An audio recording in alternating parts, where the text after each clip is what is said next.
Assalamualaikum warahmatullahi wabarakatuh. Saya review dulu ya materi untuk akuntansi untuk pembubaran persekutuan.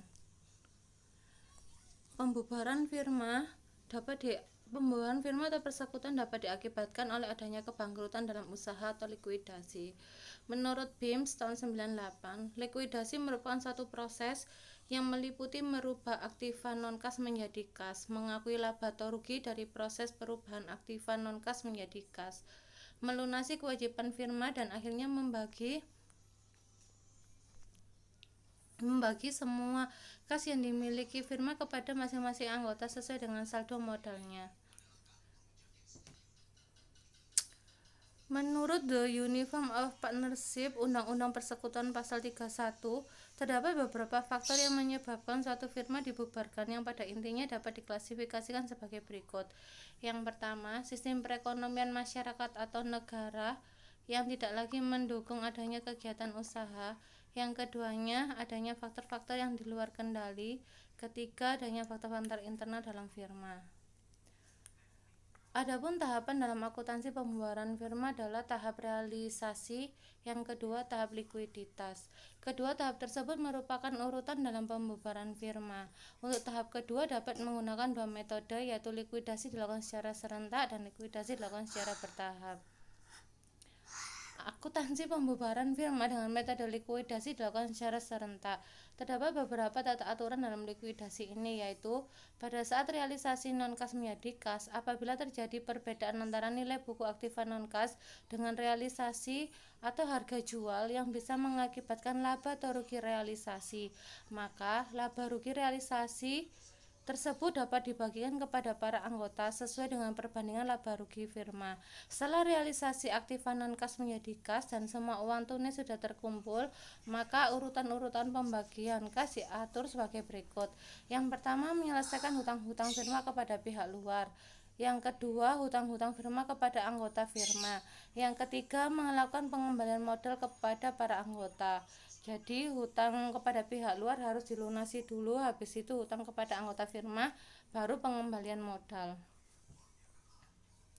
Ini adalah langsung contoh ya. Neraca firma rezeki lancar. Kas 20 juta, piutang dagangnya 15 juta, persediaan 5 juta, aktiva tetapnya 29 juta, total aktivanya 69 juta. Hutang dagang 7 juta, hutang bank 1 juta, hutang ke Kia 1 juta, modal ATAR 20 juta, modal Kila 10 juta, modal Kia 30 juta, total 69 juta. Tuan ATAR, Nyonya Kila, dan Nyonya Kia bersepakat membagi laba rugi dengan perbandingan 40% dibanding 10% dibanding 50%.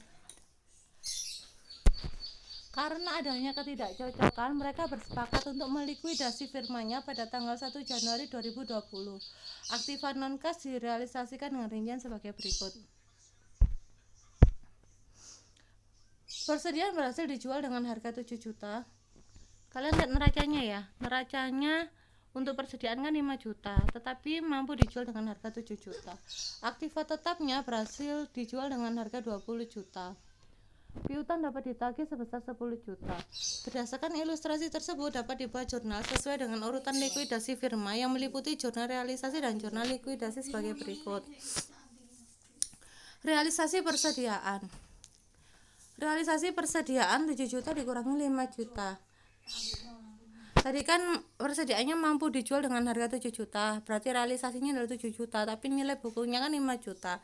Berarti laba kan? Kalau nilai bukunya 5 juta ternyata mampu dijual 7 juta, berarti laba sebesar 2 juta. Dibagikan kepada ATAR Kila Kia, rasionya 40% dibandingkan 10% dibanding 50%. Kalian lihat jurnalnya. Kas 7 juta, pada persediaan sebesar 5 juta, modal ATAR 800.000, modal Kila 200.000, modal Kia 1 juta. Kenapa kasnya bertambah? Karena waktu itu kan perusahaan menjual persediaannya laku sebesar 7 juta, makanya kasnya bertambah. Persediaannya berkurang 5 juta karena persediaannya udah dijual kan. Nah, modal ATAR bertambah 800.000. Dari mana 800.000-nya? 40% dikalikan 2 juta, ketemu 800.000. 200.000 modal Kila dari mana? 10% dikalikan 2 juta. Kia sama ya, kayak gitu caranya. Realisasi aktiva tetap. Aktiva tetap tadi diketahui bahwa bisa dijual dengan harga 20 juta kan, tapi nilai bukunya 29 juta. Nilai buku 29 juta tapi mampu hanya laku sebesar 20 juta, berarti rugi ya. Rugi realisasi sebesar 9 juta. Rugi pun akan dibagi 40%, 10%, dan 50%.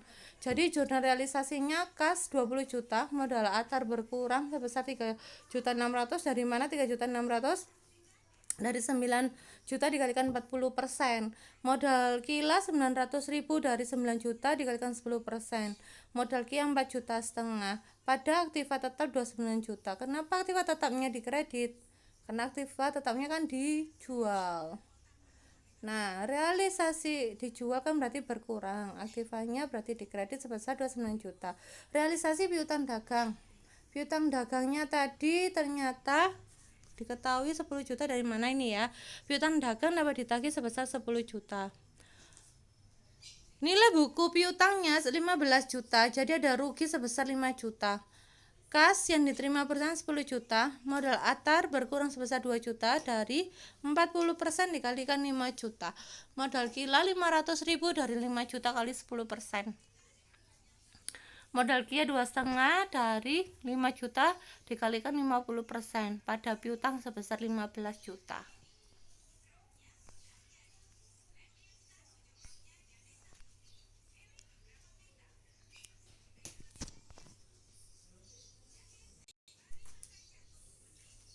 Setelah tahap realisasi aktiva non kas selesai, hitung uang tunai yang ada, yaitu sebesar 20 juta. Kas yang ada di neraca awal tadi kan ada kas sebesar 20 juta.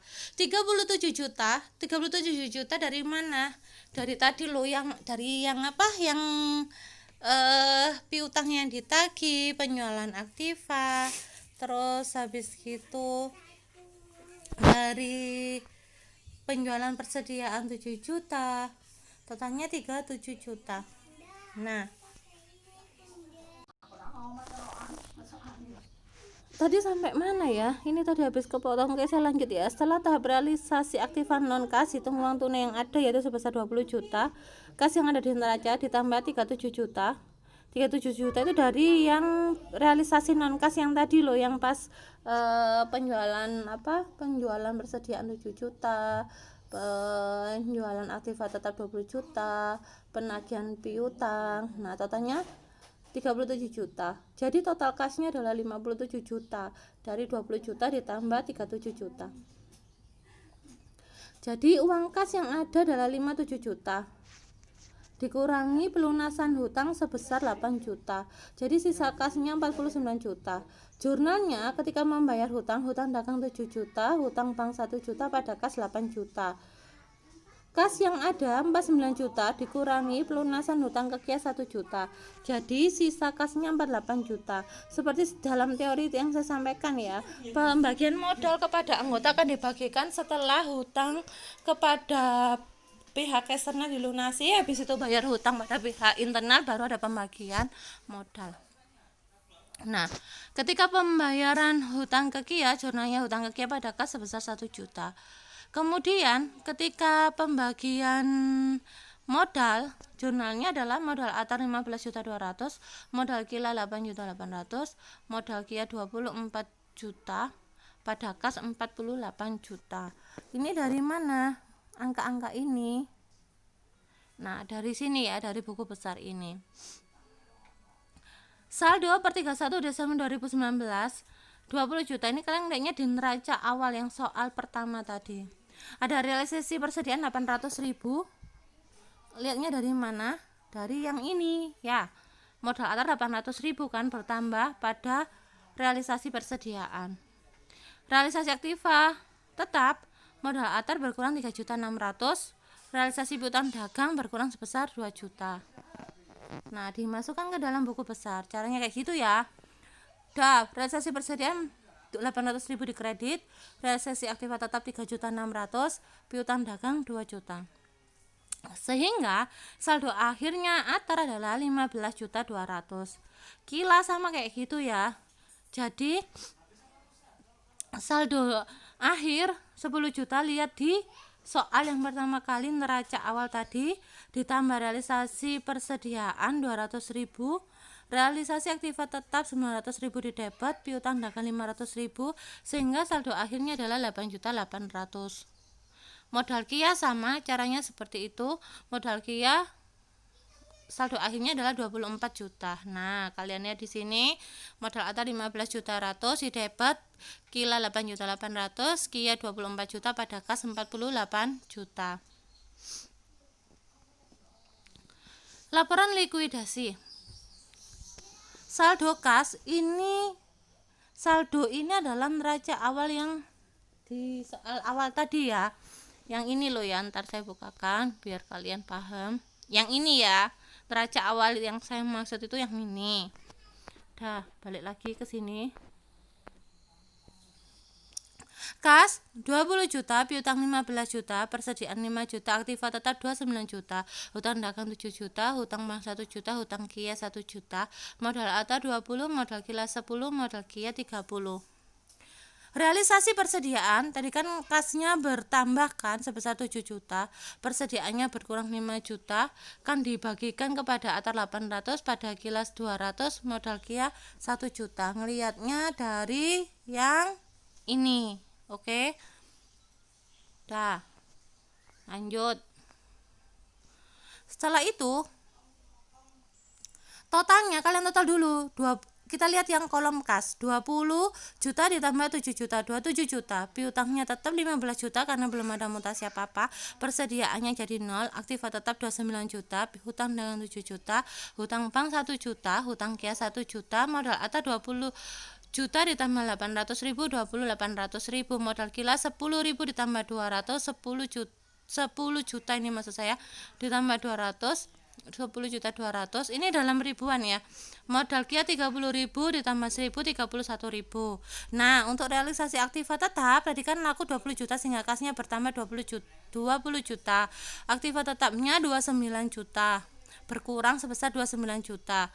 Sekarang kalian lihat kolom modal ATA 3.600.000, modal ATA 3.600.000, modal Kila 900, modal Kia 4,5 juta. Lihat di mana? Lihat yang di jurnal ini. Jurnal realisasi aktiva tetap ada modal ATAR 3.600.000, modal ATAR berkurang 3.600.000, modal Kila 900.000 berkurang, modal Kia 4,5 dimasukkan ke sini. Udah paham? Sekarang di total. Lihat kolom kas 27 juta total ditambah realisasi aktiva tetap 20 juta sehingga totalnya 47 juta. Piutangnya nggak ada mutasi tetap 15 juta, aktiva tetap jadi 0, hutang dagang 1 juta, hutang bank 1 juta, hutang Kia 1 juta. Nah, modal ATA 20.800.000 dikurangi 3.600, 17.200. Modal Kila 10.200 kurangi 900, 9.300. Modal Kia 31 juta dikurangi 4,5 juta, 26.500. Realisasi piutang dagang 10 juta, piutang berkurang sebesar 15 juta.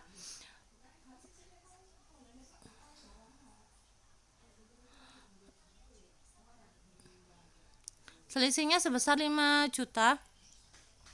Selisih 5 juta tadi dibagikan, maksudnya didistribusikan ya kayak yang sama kayak yang tadi berdasarkan persentasenya 2.500.000 dan 2,5 juta.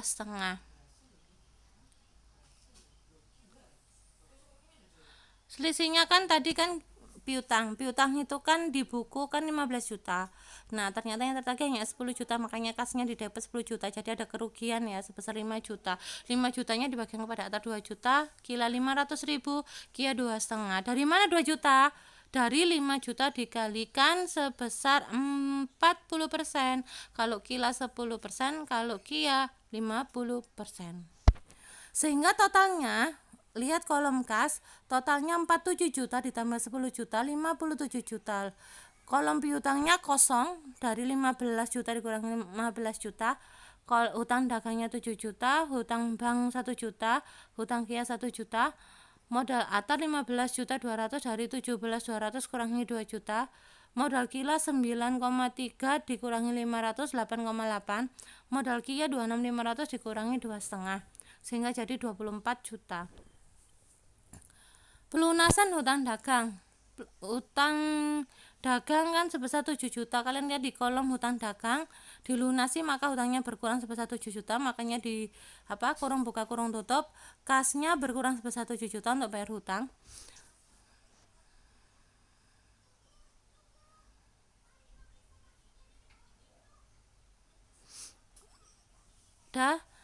Kemudian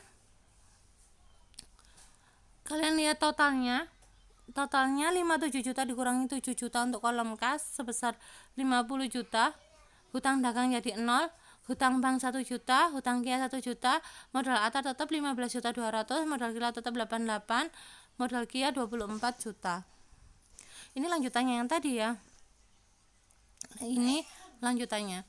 Nah, pelunasan hutang bank sebesar 1 juta. Kalian lihat kolom hutang bank berkurang sebesar 1 juta, kas juga berkurang 1 juta.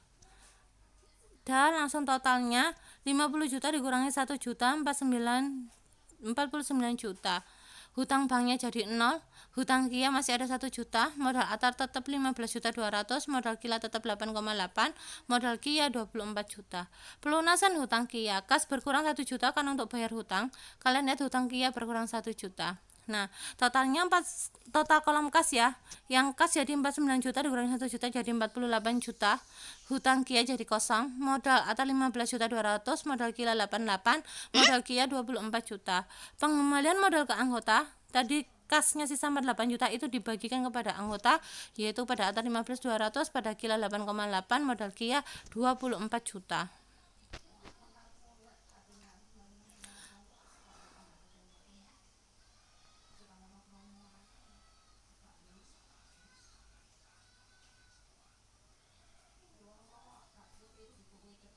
Anggota yang saldo modal akhirnya defisit tetapi mampu membayar.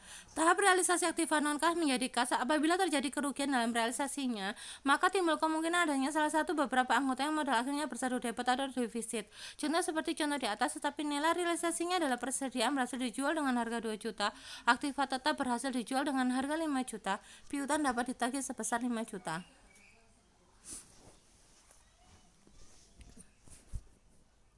Sama kayak tadi ya, tapi kalian lihat di sini persediaannya berhasil dijual 2 juta, aktiva tetapnya dijual 5 juta, piutangnya dapat ditagih sebesar 5 juta. Caranya sama kayak yang tadi, tapi saya mau menjelaskan adalah pada poin bayar hutang sampai ini. Realisasi piutang. Yang atas-atasnya sama ya, kayak yang tadi caranya. Realisasi piutang, tadi piutangnya hanya dapat ditagih sebesar 5 juta, sehingga kasnya bertambah sebesar 5 juta, piutangnya berkurang 5 juta. Ini berarti ada kerugian sebesar berapa? 25 dikurangi 5, 20 juta ya. 20 juta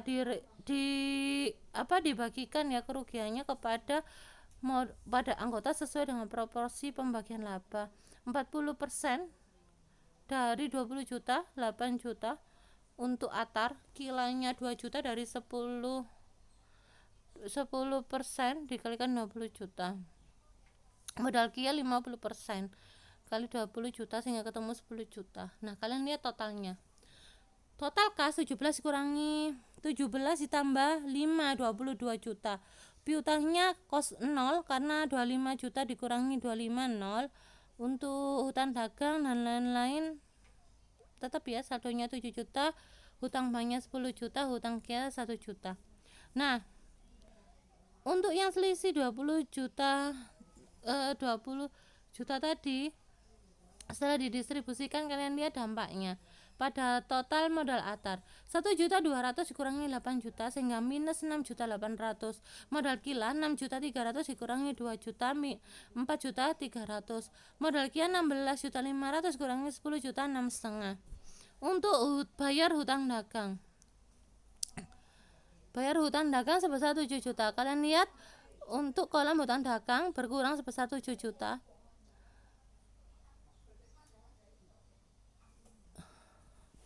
Yang ini yang hutang 10 juta, hutang Kia 1 juta ini seharusnya kosong, yang nggak ada mutasi kan, diseret-seret aja.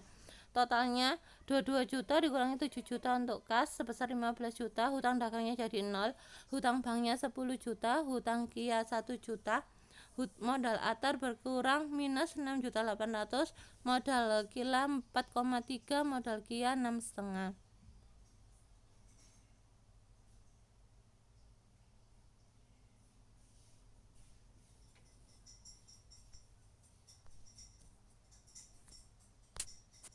Anggota yang saldo modal akhirnya defisit tapi mampu membayar. Lanjutannya yang tadi, kasnya 15 juta, hutang banknya 10 juta, hutang Kia 1 juta, modal Atar minus 6,8, modal Kila 4,3, modal Kia 6,5. Bayar hutang bank sebesar 10 juta, maka kas berkurang sebesar 10 juta. Totalnya jadi 5 juta, hutang banknya jadi 0 karena udah dibayar. Nah, hutang Kianya masih ada 1 juta.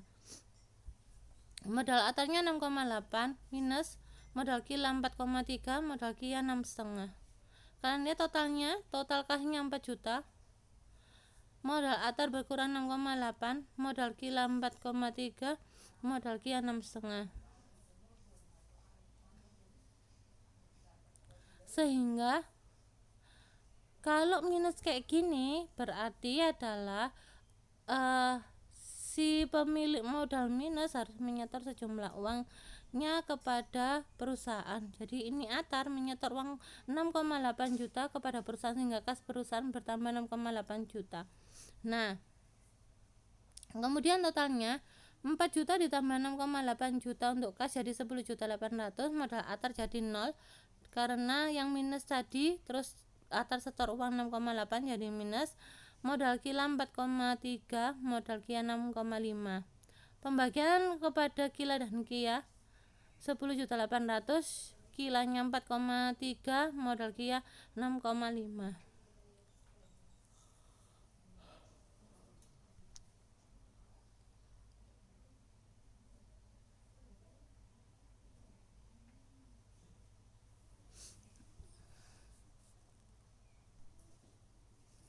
Ada anggota yang saldo modal akhirnya defisit dan tidak mampu membayar. Maka yang menanggung defisit tersebut adalah anggota yang tidak defisit dan dibebankan sesuai dengan perbandingan laba rugi. Apabila Atar yang mempunyai saldo defisit tak mampu membayar uang tunai untuk menutup defisitnya, maka 6,8 akan ditanggung oleh Kila dan Kia. Jurnalnya adalah modal Kila bertambah 1.133 sekian, modal Kia 5.666 sekian. Dari mana? Kalau Kila dari 10 itu dari mana? Dari perbandingan Atar Kila Kia, yaitu berapa tadi? 40 10 banding 60 ya. Kilanya berarti 10 per 60. 60 dari mana? 10 plus 50 dibagi realisasi 10 per 60 dikalikan 6.800.000. Modal Kia sama 50 per 60 dikalikan 6.800.000. Sekian review dari saya, semoga kalian paham dengan penjelasan saya. Jika belum paham silakan bertanya. Terima kasih. Assalamualaikum warahmatullahi wabarakatuh.